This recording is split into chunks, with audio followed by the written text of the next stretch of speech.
कराची में रेंजर्स पर 2 घंटों में 2 क्रैकर हमले। पहला हमला गुलिस्तान जौहर ब्लॉक 5 में पंक्चर शॉप पर हुआ, एक एहलकार मामूली जख्मी हुआ। दूसरा हमला कैदाबाद में मंजिल पंप चौकी के करीब हुआ। क्रैकर फटने से जख्मी राहगीर को जिला अस्पताल मुंतकिल कर दिया गया। पेट्रोल सस्ता है तो आवाम क्यों परेशान है? पेट्रोल बहरान पर काबू पाने के लिए क्या इकदाम किए? वजीर आजम की जेर सदारत हंगामी इजलास। इमरान खान ने ज़ख़ीरांदोज़ी में मुलव्विस कंपनीज के खिलाफ सख्त एक्शन की हिदायत कर दी।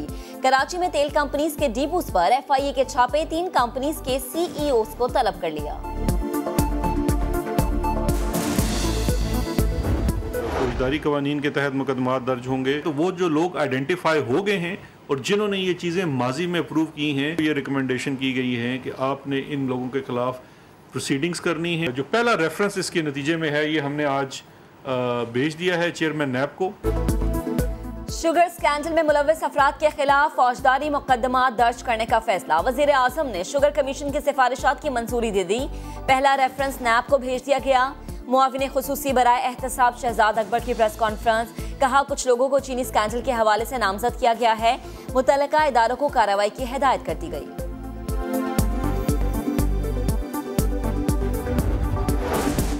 कातिल वायरस गली मोहल्लों में फैल गया। सिंध में 24 घंटों के दौरान कोरोना के रिकॉर्ड 2487 नए केसेस रिपोर्ट। 1755 का ताल्लुक सिर्फ कराची से है। मुल्क भर में 83 अफराद लुकमे अजल बन गए। 5385 रिकॉर्ड केसेस सामने आए। मजमूई तादाद 1,13,700 तक पहुंच गई। कोरोना के अरकान पार्लियामेंट पर भी वार। लीगी रहनुमा एहसन इकबाल, PTI के फरोख हबीब, सेनेटर सना जमाली और उस्मान कादरी के टेस्ट मस्बत आ गए। PTI सिंध के रहनुमा खुर्रम शेर जमान में भी कोरोना की तशखीस। मुतासर अरकान करंतना में चले गए। वबा के पेश नजर वजीर आजम ऑफिस का स्टाफ भी महदूद कर दिया गया। हमने मिस किया। अभी भी WHO कह रही है कि आप जो है कंप्लीट लॉकडाउन करें और हम रिवर्स डायरेक्शन में चले कि हमने जब दुनिया लॉकडाउन कर रही थी, हमने मतलब खोल दिया। अब जब दुनिया वापस की तरफ आ रही है तो हम वापस वी आर थिंकिंग कि हम लॉकडाउन की तरफ जाएंगे। सिंध डॉक्टर्स इत्तेहाद ने WHO की जानिब से सख्त लॉकडाउन की हिमायत कर दी। प्रेस कॉन्फ्रेंस में कहा, कोरोना फैल चुका है, आवाम के साथ डॉक्टर्स की जिंदगियां भी दांव पर लगी हैं। वजीर आजम के मुशीर सेहत डॉक्टर जफर मिर्जा ने 2 हफ्ते लॉकडाउन और 2 हफ्ते नरमी की तजवीज़ मुस्तरद कर दी। कहा, WHO की तजावीज़ पर अमल दरामद जरूरी नहीं, लॉकडाउन का ऑप्शन अब भी मौजूद है।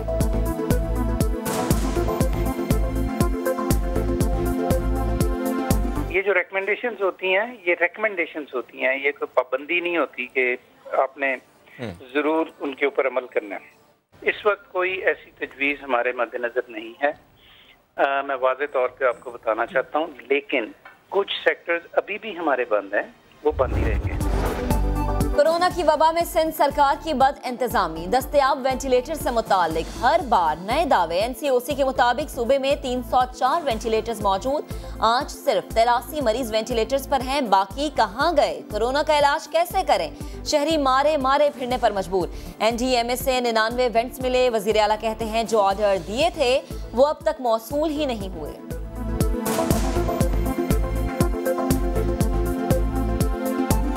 मैंने कहा था कि जो वेंटिलेटर अवेलेबल है मार्केट में वो उठा लें। सिर्फ 16 अवेलेबल थे। आपको ये नंबर पता नहीं कहाँ से आ गया और सारे।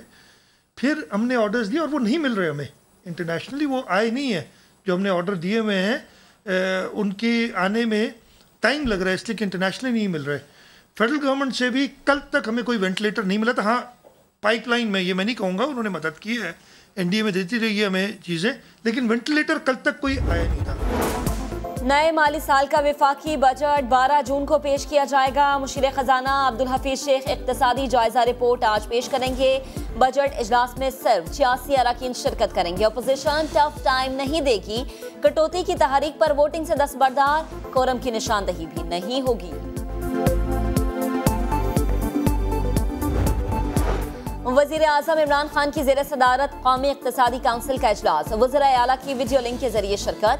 वजीर आला सिंध मुराद अली शाह के प्रेस कॉन्फ्रेंस में शिकवे शिकायतें। माइक बंद करने का इल्जाम। कहा, शायद वजीर आजम का स्टाफ कंट्रोल में नहीं। मुराद अली शाह वजीर आजम की तारीफ भी करते रहे।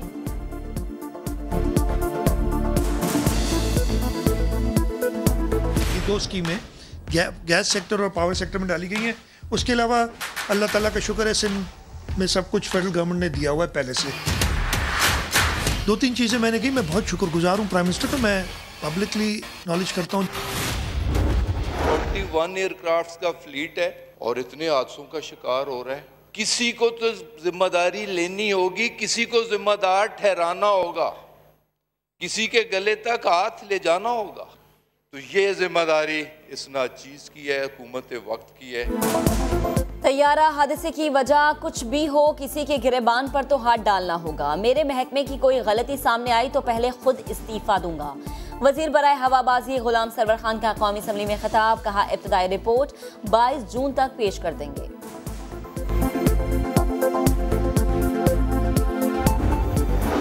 कौमी असम्बली में स्टील मिल्स मुलाजमीन को फारिग करने के खिलाफ पीपल्स पार्टी का एहतजाज। जियाले रुकन आगा रफी ऐवान में प्लेकार्ड्स ले आए। डेप्यूटी स्पीकर की वार्निंग, कहा रूल्स की खिलाफ वर्जी नहीं करने देंगे।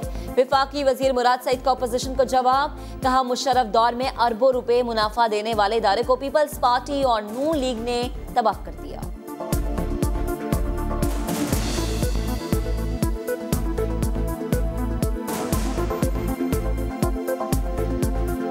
इस वक्त काम चल रहा था स्टील मिल के ऊपर, उसी वक्त उसको बंद कर दिया। और मैं मीडिया को कहता हूं, स्पीकर साहब, मैं पीपल्स पार्टी नून लीग वालों को, स्पीकर साहब आपको कहता हूं कि कैमरों के साथ चलते हैं उस स्टील मिल के अंदर, उसको खोलते हैं और दिखाते हैं स्पीकर साहब की किस बेदर्दी से उस स्टील मिल को बंद कर दिया गया था 2015 में।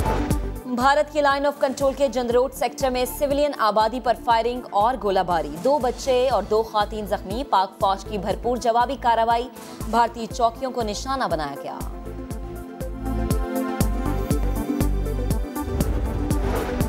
आईसीसी एग्जीक्यूटिव बोर्ड के इजलास में T20 वर्ल्ड कप के शेड्यूल का फैसला न हो सका, जुलाई में फिर बैठक लगेगी।